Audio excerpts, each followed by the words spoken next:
Michael, this is the Global Digest think tank group. You are our guest today.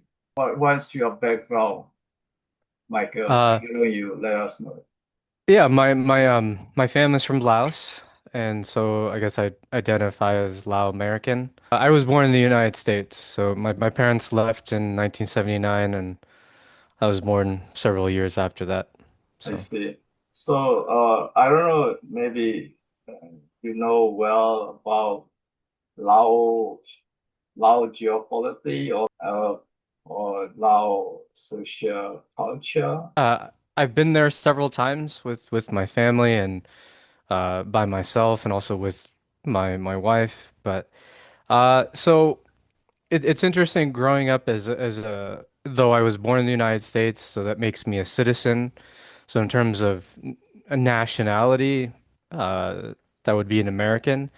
But culturally, and linguistically, I grew up, my parents spoke Lao to me, and I learned the Lao culture. Though it wasn't the complete immersion in a Lao environment, because I would leave the home or I'd go to school and there's American culture all around me. But uh, I also spent half of or more than half of my life with the Lao culture surrounding me, and so that's why I'd probably identify myself as a Lao American, and it's one of those tough uh, identities because in some ways some people don't think you're really Lao because you didn't grow up in Laos or live there, and then Right. for some people it's like, well, are you really an American because of whatever reason? And so. Uh, I feel like I'm in two worlds and oftentimes negotiating identities. And Right. so when if people don't know me and they just look at me, I would say most of the time people assume that I speak Spanish. So I'm from a Hispanic background. I see. So it's not very it's very common for someone just to automatically speak Spanish to me. Not just Hispanic people, but even Caucasians. So beyond that, um. I think it often depends on who you're talking to, but most people would probably say I'm Lao, whereas maybe more people in the academic community would probably call me Lao American. So it's very rare for someone to say you are an American. It's always a hyphenated or Lao. I think Asian American was something that I was called, and I think some people were called maybe in the 1980s and 1990s, but now as different Asian ethnic groups are trying to gain more recognition, especially when it comes to like population census. Uh, you're seeing less of an Asian American label and more now like Lao American, Cambodian American, or Japanese American. And so I think when I was growing up, I think most people would call me Asian American, but now with, again, like I said, a lot of these ethnic groups are trying to gain that recognition of not just being Asian American or Southeast Asian American, but more specific. So, I mean, we don't know about African American, we cannot say which country, African, particular country from Ethiopia or Kenya or Nigeria. We cannot know. So I think even now in America, all the black, mostly they call African American, isn't it? I don't know what the current status or debate is about identity in terms of is it African American or Black American? I wouldn't be able to speak to that, but I know I hear about the debate uh, academically, politically, and I just don't really know where that is. But yeah, um, it's an interesting thought about, Lao or Cambodian Americans were such a small minority, but here we're trying to gain recognition. So yeah, I'm not really in tuned in terms of the political debates about that, but It'll be interesting to see what happens with like my generation, which is second or third, if the populations will increase or there'll be more recognition. So it'll be interesting to see what the future holds with that. I don't know, you are from which ethnic group, Hmong or Thai, or you know the number of ethnic group in Laos? Oh gosh. So I'm Lao. So I like you said, I know there's Hmong, Mien, and others. Wow. I mean, there's so many ethnic groups in Laos and in Southeast Asia generally. So I don't know if I don't know what the current number is, and I think sometimes that depends on who you're talking to. I know the Lao government recognizes certain numbers or certain ethnic groups, whereas outside of Laos, like in the United States or academics, would have a different number. And so I think it really depends on who your reference point. And so it's hard to say. I mean, when when we talk about Burma, for example, or Myanmar, there are so many different ethnic groups, and sometimes it depends on what the government there decides. If you're going to look at it from that view, but then if you look at it from like the US perspective or European, they might have a different amount of what they consider legitimate ethnic groups. And so, yeah, But that's a hard question.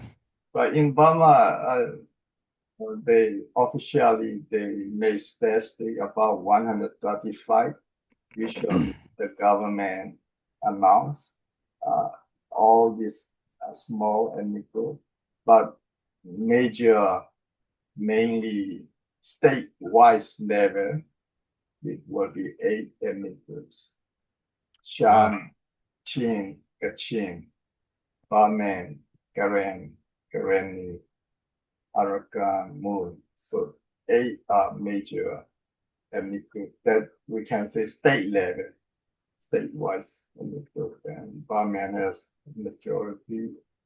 They have about half of states of total in Burma. So in that is the case in Burma. But Lao, you if you say Laotian mean that is majority, the biggest ethnic group name. Lao is definitely the majority ethnic group. And so I guess when we're talking official numbers, Laos recognizes around like 40 official ethnic groups, but then there are a lot of other subgroups. And like I said, but the Lao are the most dominant. And um I think at one point the Hmong were probably the second, but again, I don't know what the numbers are like, especially after the Cold War and then with repatriation after the Hmong were forced to leave the Thai refugee camps back to Laos. And so Like, in Laos, if we're talking about immigrants, other than like more indigenous or ethnic groups there, Chinese and Vietnamese are probably the two biggest. And some of that, when we speak of Vietnamese, that's some of that's the legacy of centuries and centuries of before French colonialism, of just cultures mixing, but also Laos being involved in the middle of these two great powers like the Dai Viet, Siam, and Khmer. And so you do have a lot of migration there. But then when French colonialism takes place, most of um, the the mid-level officials are Vietnamese, and also Vietnamese begin to migrate and move to other places in the French colony. And so you have that legacy, but and also business as well.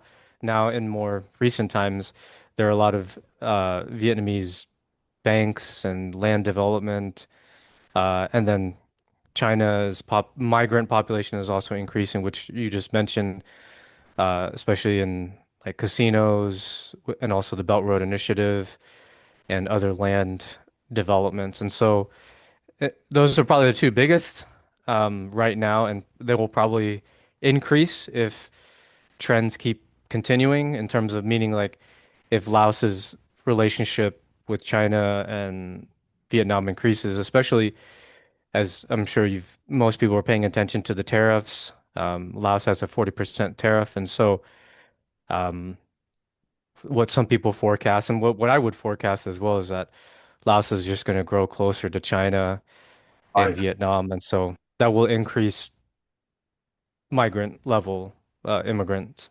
A lot of the people that come are business.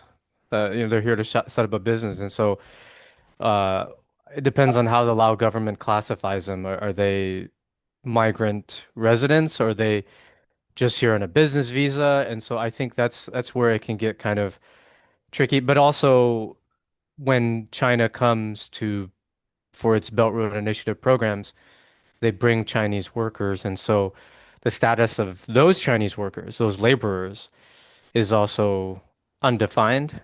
And so I'm some, in Burma, Indian origin, Indian immigrant. Now they become Burmese citizenship, and Chinese immigrant now they become Burmese citizenship. There are millions of immigrant population. yeah, oh, okay. In Laos who already get Laos citizenship. Is there Okay. millions of them, or exact number in Laos? It's so in terms of percentage, it's small. It's probably like 1 to 2% that gain that citizenship or that dual citizenship. Chinese Um, and Vietnamese immigrant. Yeah, yeah. So Vietnamese is about the same percentage, um 2 to 3%. So I see. Then Laos, you don't have much Chinese immigrant and uh, Vietnamese immigrant compared to Burma or Thailand. We have millions of Chinese immigrants during British colonize or before, even summer before colonized, they came and become citizenship. And they are not native. They are yeah. immigrants. So when they live in Burma, Chinese or Indian immigrant who already Burmese citizenship, and they live together with native people. As I mentioned in Burma, there are 8 major ethnics, native ethnics. They should adapt to any group, uh, either Burman ethnic group. They live with them, or if they live in Shan state, they will adapt with Shan ethnic group. If they live in Kachin, they will adapt in Kachin. So, but they know their history. When they trace back, they mention they are immigrated from India or immigrated from China. And more and more generation, they lost their immigrants uh, record, because if you marriage to local uh, 3, 4, 5 generation, then their original Chinese or Indian will be less and less percentage. So they adapted to the local people. But as you said, it seems Lao doesn't have much. I mean, it's good if you don't have much immigrant. Yeah, well, and you bring up a good point about when migrants from foreign countries move into a country, they often intermarry or they blend in, and so you do have, and like you brought up China, or sorry, Taiwan, and or sorry, Thailand. There's a lot of Sino-Thai mixed families, and it's the same thing with Laos. And Right? so sometimes that when you're trying to figure out population percentage, those can be kind of fluid, or again, it's always hard to pinpoint. And especially with Vietnamese, because of the colonial legacy from France, it's there could be you would have to go back several generations to figure out where the Vietnamese begin in a certain family. So yeah, you bring up a good point. So you mentioned dual citizenship for those immigrant, Chinese immigrant or Vietnamese immigrant. They can have dual citizenship, or is there a lot of number of such kind of dual citizenship? Laos and China or Laos and Vietnam? So I don't know the status with China, but at least for Laos, they do not allow for dual citizenship.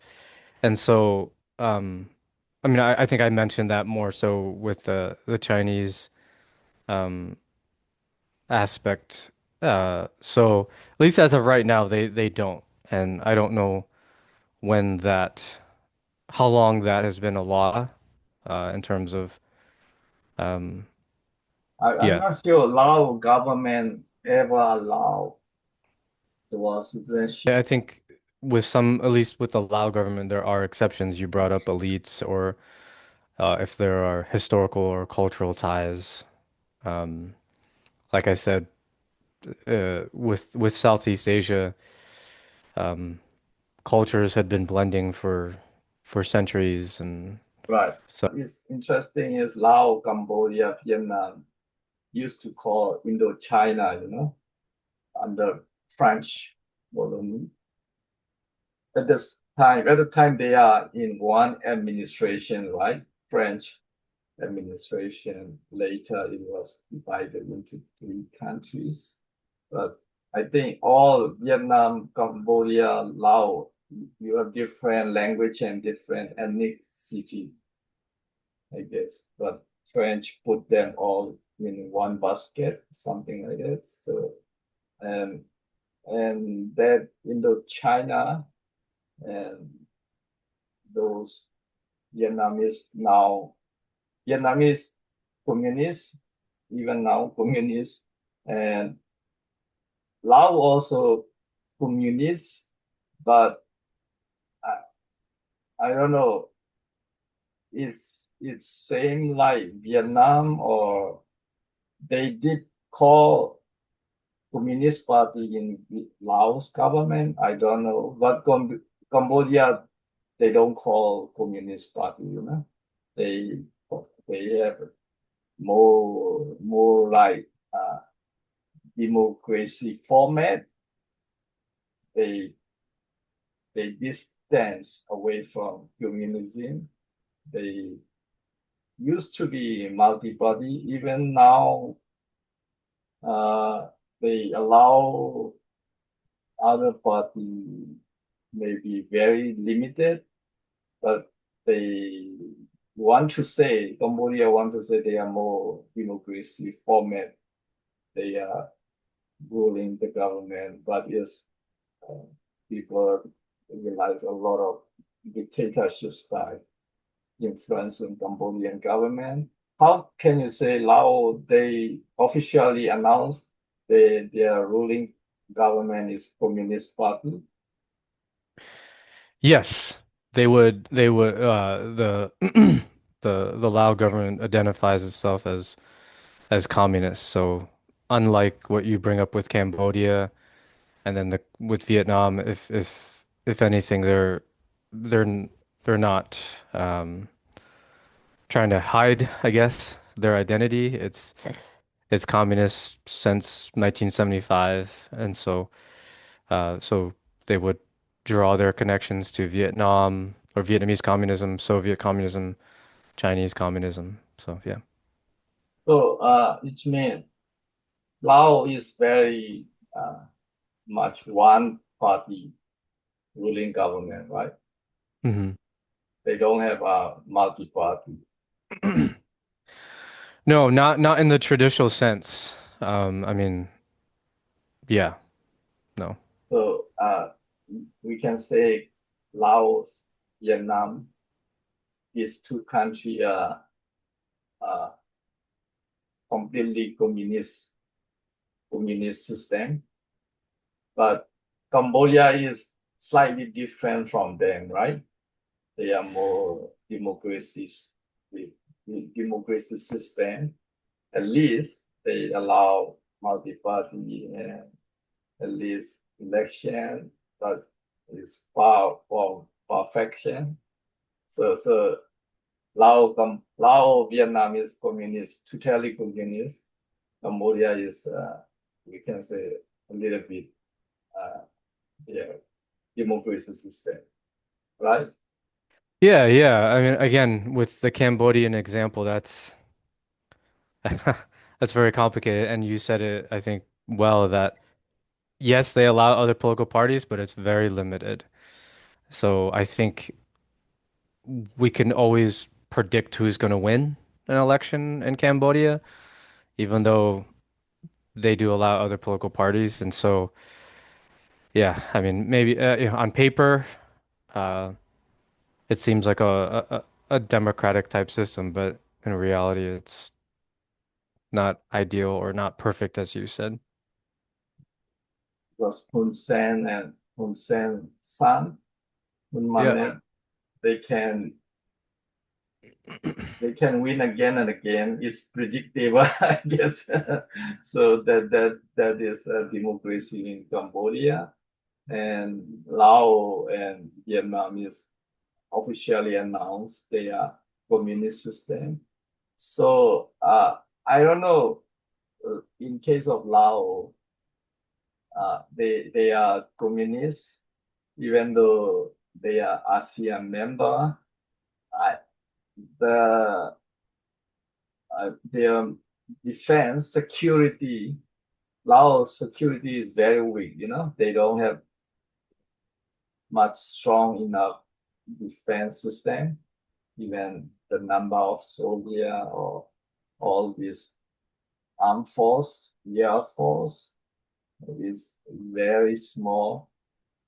So they rely, Lao government rely on Chinese security back, or they have any cooperation, officially agreement with any country, Vietnam or Thailand or any. Do you have any idea about Laos security setting?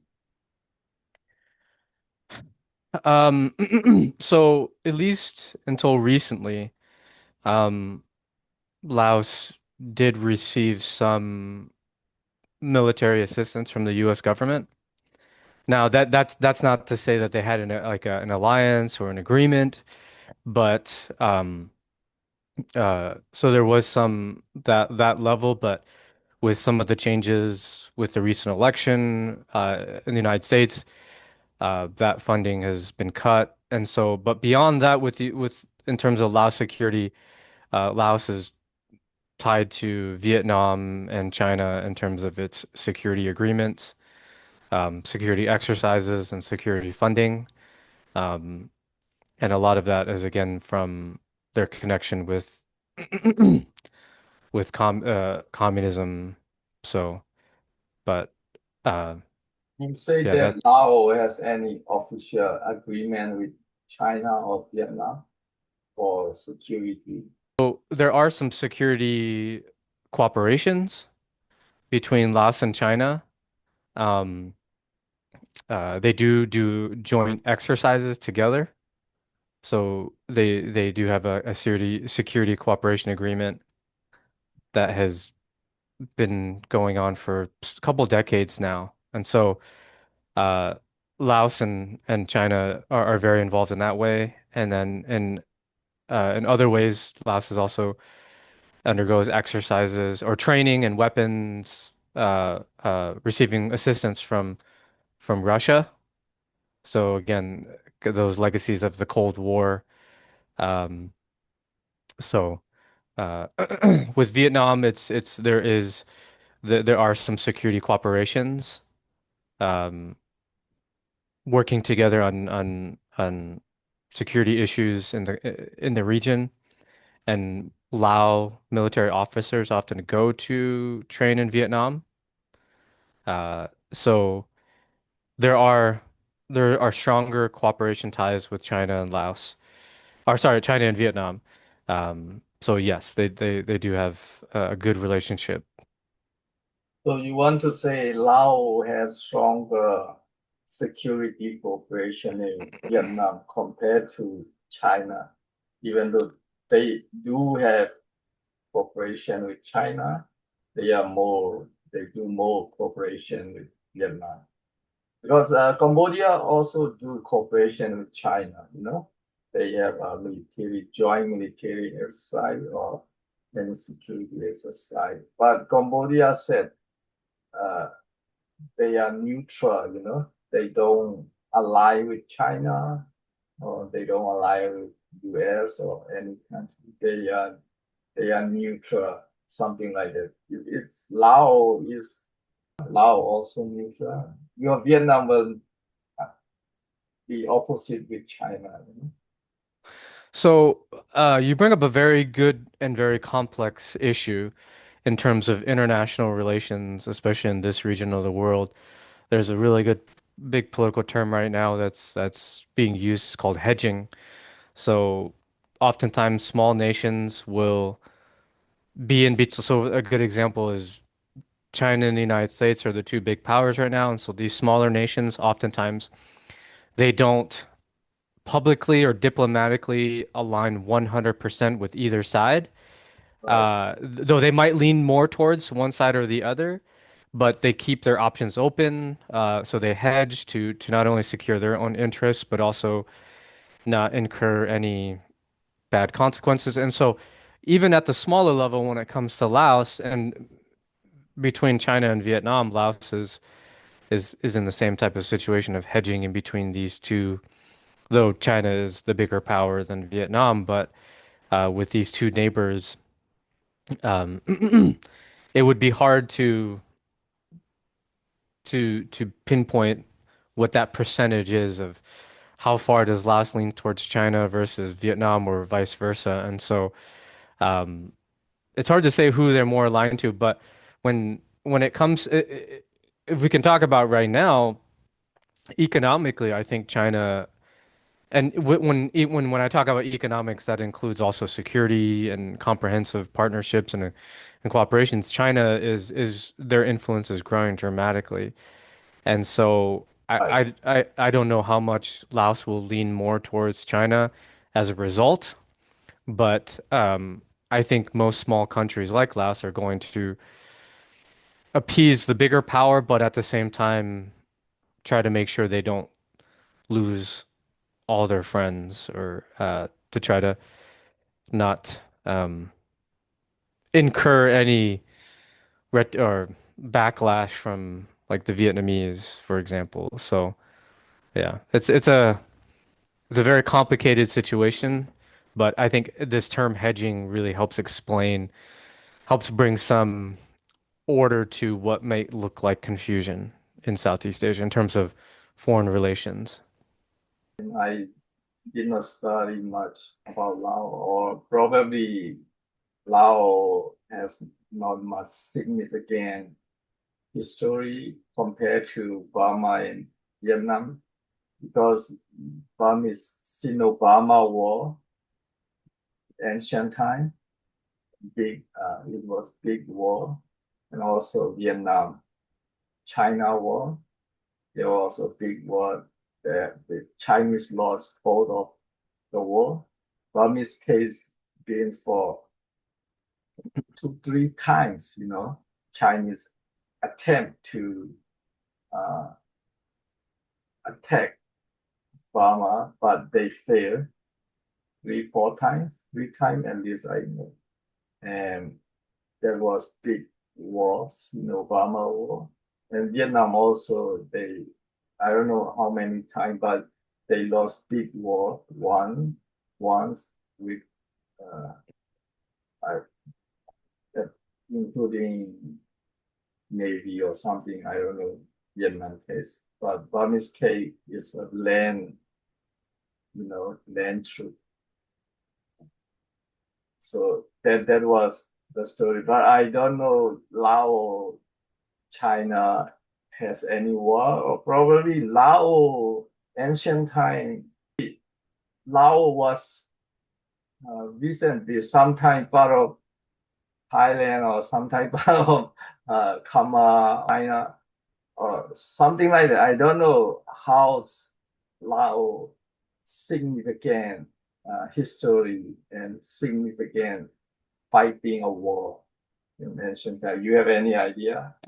From at least from records, I mean, one of the first, what is considered the first Lao kingdom begins in the 1300s, and so uh, if there was any conflict before that, which could have been, if the Lao could have been incorporated, could have been a part of what was a Burmese kingdom or a Vietnamese kingdom. We don't know, but after the establishment of Laos, there's no real direct conflict between any of the ancient Lao kingdoms and the Chinese, at least directly. Um, if if there is a case, it's usually small groups of Lao joining with Vietnamese or so fighting the several different invasions anciently that China engaged in the region. Uh, so yeah, not to not at least what we know of. So right? So Lao doesn't have experience, and Lao was not big enough to fight any war, right? So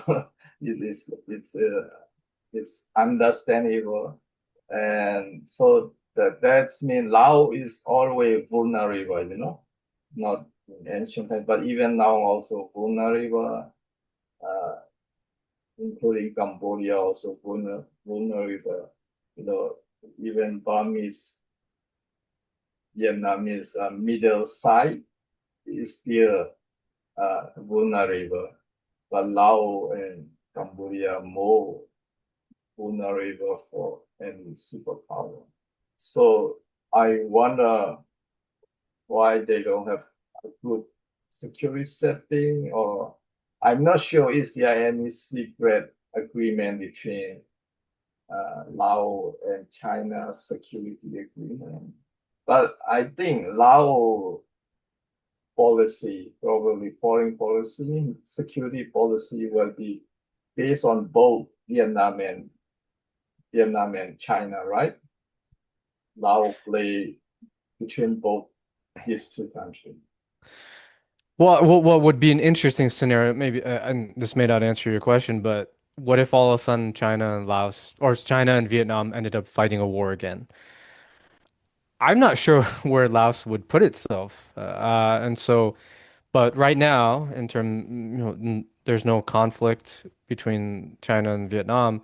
So Laos tries to sit in between and appease or make sure both of those nations are happy, uh, while also trying to protect their own interests. And that's often a way that small powers protect themselves. Often, or other times, they go with the bigger power. So, it would be hard to know who Laos would go towards if there was a conflict between China and Vietnam. So, As you said, the scaling of China, Vietnam, or Laos position will be difficult to put their position, difficult position, right? So, and Laos, maybe also Laos cannot fully, completely throw away in the Chinese hand, right? Because Laos also think about uh, Vietnam. Also, at the back is Burmese and south is uh, Thai. So they are middle power.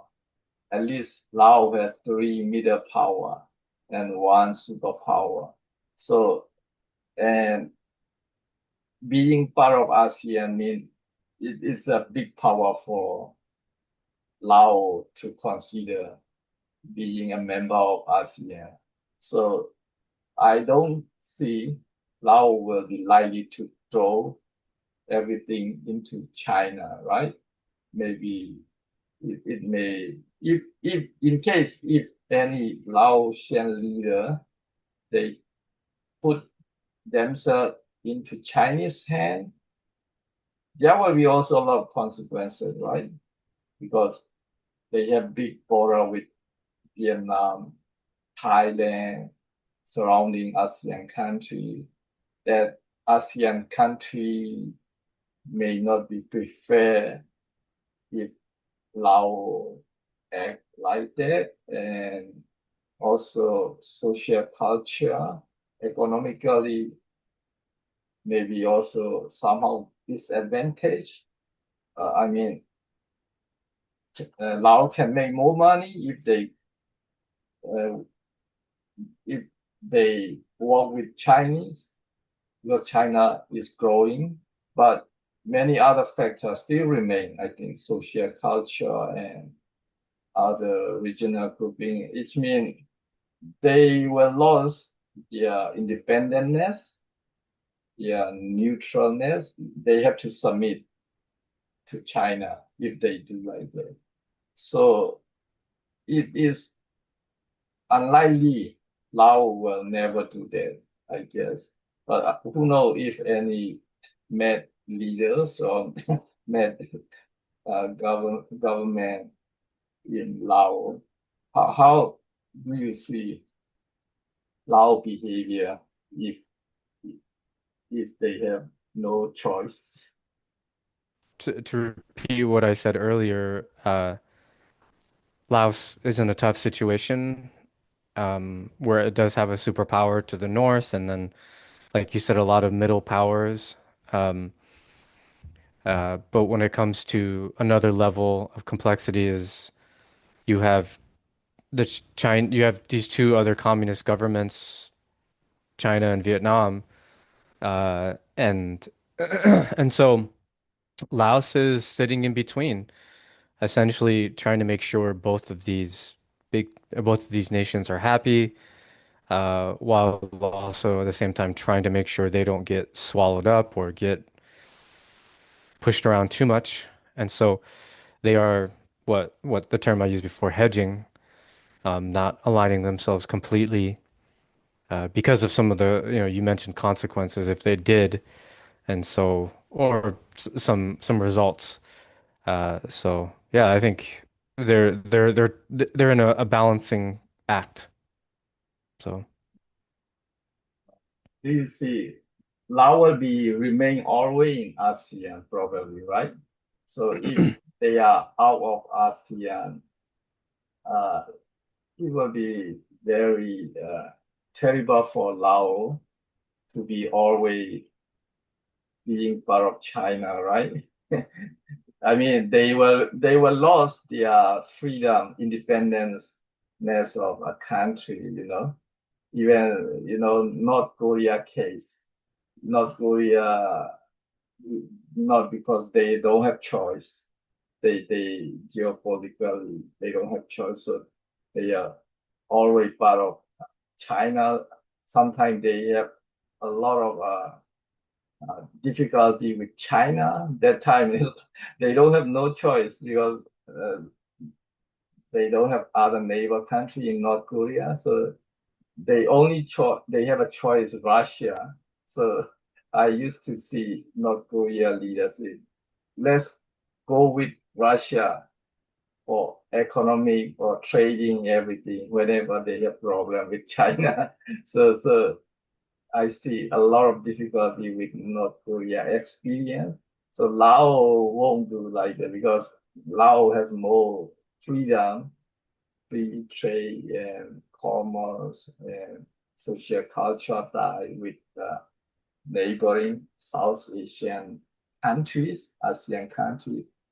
Laos enjoy more about being ASEAN country, I guess. If you put Laos into China will be very hard position for Laos, I guess. That's the thing. And you said US will you US provide assistance for Laos, uh, that for military or any other else assistance. It is US supported Laos because as part of ASEAN grouping, one of grouping isn't reflected or how the the perspective of US. US foreign policy always to see the grouping, they want to work with or supporting with the ASEAN grouping, they prefer more about ASEAN grouping. Isn't that how we see US foreign policy? well, so in the context of with Laos and foreign military assistance.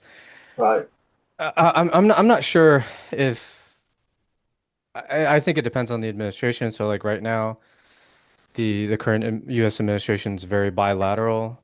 So working in multilateral platforms or trying to create a multilateral agreement is not what they want to do or not what it wants to do. And so, um, but in terms of Laos or United States supporting for giving foreign military assistance to Laos, ASEAN's not ASEAN's not that big in terms of why the United States is doing that. I mean, there is some aspect of that trying to help Laos become more capable in terms of its own defense, and also be more cooperative in regional security with ASEAN. So, for example, there's issues of trafficking, scam centers, and so ASEAN, those are very big initiatives in ASEAN. And so, in the past, the United States has given military assistance to Laos to help with those efforts in ASEAN, but it's not a very big factor.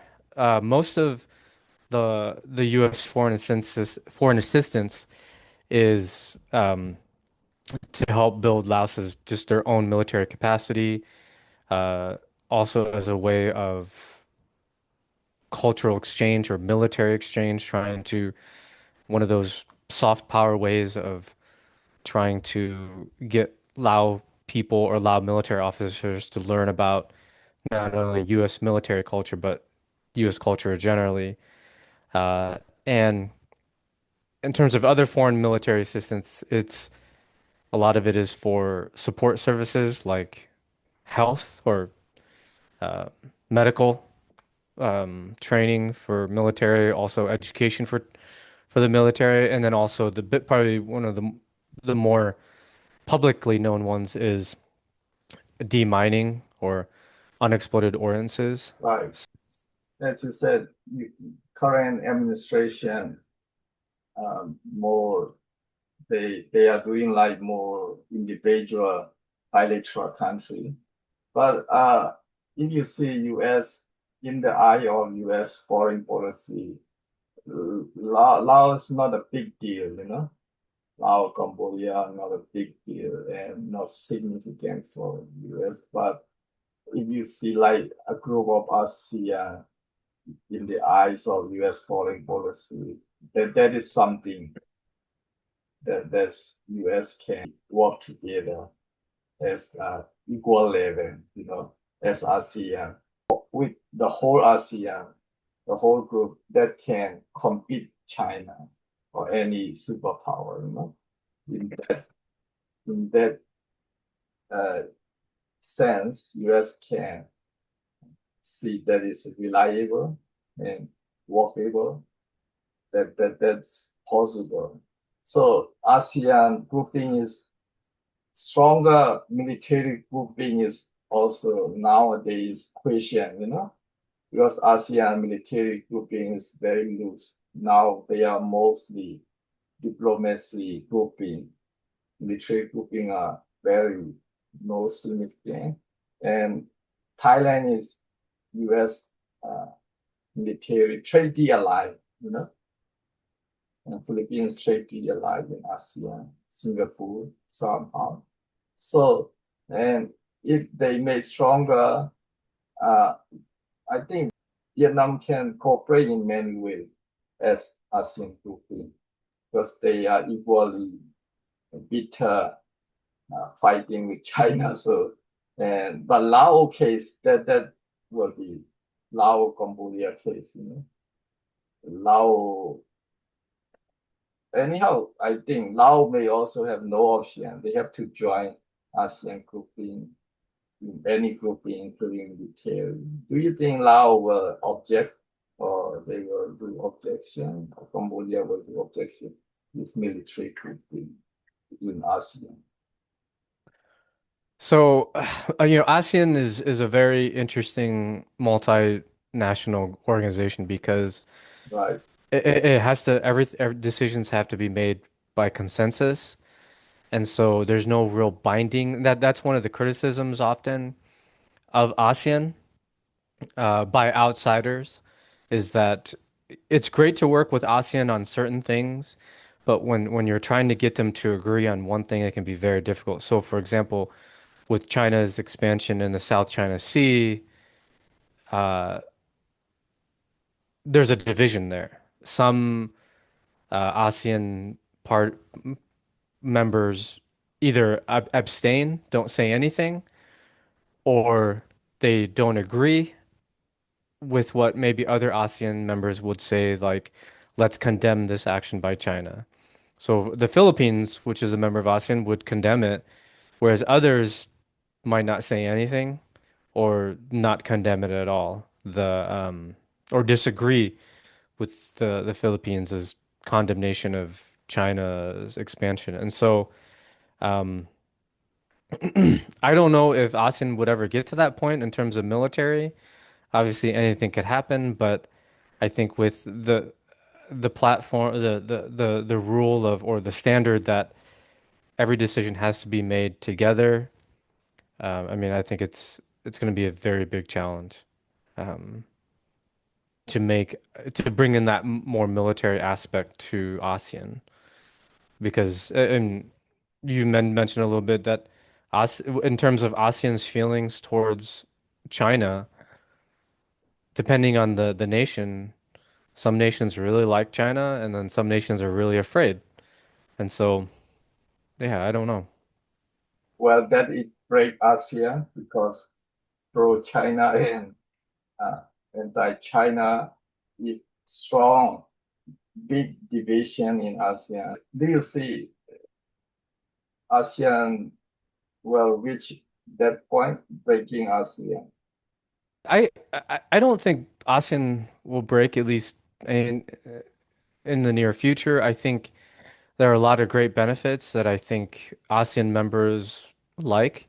For example, economic integration. One great example is digital trade. They have something called the ASEAN single window that allows them to integrate all their different standards and rules for trading with each other. Because every nation has their own rules and laws and for how they want how they trade or do business. But um, ASEAN has this platform that allows them all to be integrated so that it can make transactions or business or trade quicker and easier. And also, you made mention of this. Together, oftentimes ASEAN can be very strong. If when they Right. decide to agree on something, they can. And so I think ASEAN is around to stay. Uh, it would have to be something really big to break up ASEAN. Right. So. So as you are expert in U.S. foreign policy, so its future ASEAN U.S. cooperation will be stronger. It will be better. So I think it depends on the administration.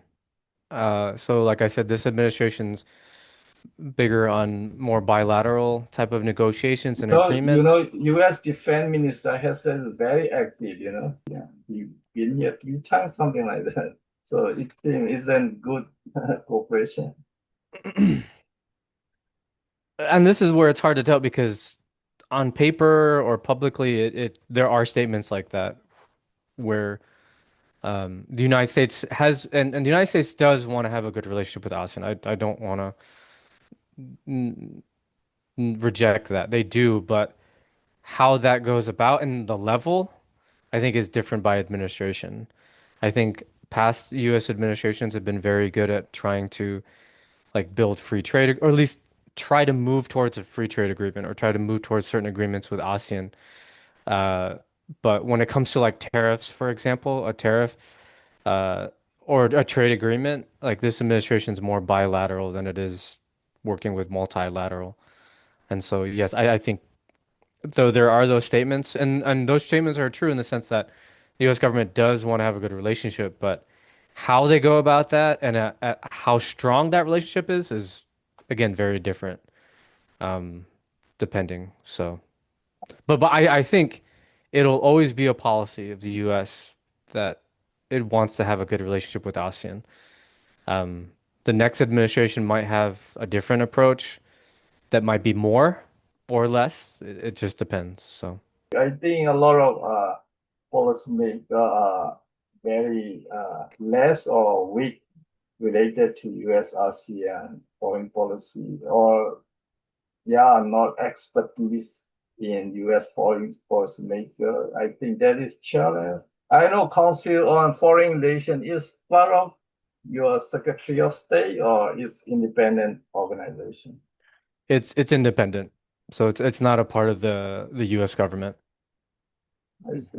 So thank you.